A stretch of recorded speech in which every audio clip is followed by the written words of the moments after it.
Yeah, we always want to address what left, and we graduated some D linemen and linebackers, D-line linebackers on defense, and offensive linemen and wide receivers on offense. So that was really the key part of the recruiting class, and that's where the bulk of our numbers were made up of. So, Gary?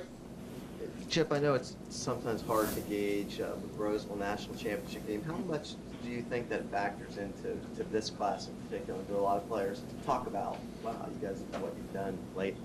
yeah, I mean, obviously the wind's at our back and not in our face when we go out on the road recruiting, but you don't.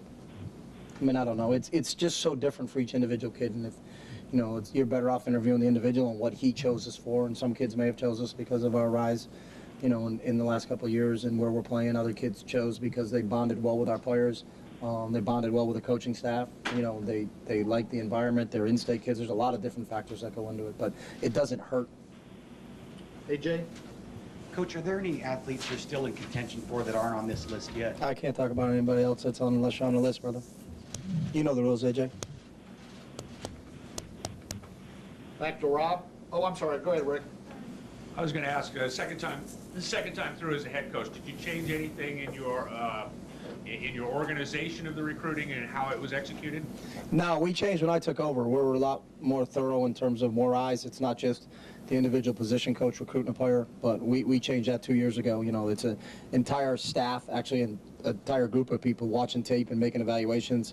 We're a lot more thorough and detailed oriented in terms of asking other questions. You know, once you just make the film evaluation process, that's not even half of the puzzle. You know, what type of person is he? How does he fit in? What does his guidance counselor say about him? What does his math teacher say about him? What does the janitor say about him? You know, trying to find out everything we can from a background standpoint and in making sure that the people we bring here are what we want to represent this university. Rob? Speaking of the linemen, do you have guys identified for specific positions? Specifically, is there a center maybe among the O-line, and is there tackles versus ends on the defensive line? No, and I've always been that you get them here and you're, well, kid's not what I thought, or this kid's a lot better than I thought, and you know, we want to get them here and try them out, and then when that process of going through the beginning of where we feel they fit the best, because you know, you signed him on February, and then you're going to see some different bodies roll him when they're rolling here in June, and you're like, wow, he's a little bit bigger than I thought, or you really don't know. But we try to even it out, especially when they're younger players, so that you kind of got one guy at each position, because you don't want to have 5 centers and then, you know, you only have 2 guards in a line. So we try to spread that out as much as even as we can, and then it works itself out from there. But we won't know a lot about that, too, until we go through spring practice ourselves, and some of those holes are filled by some other kids, you know.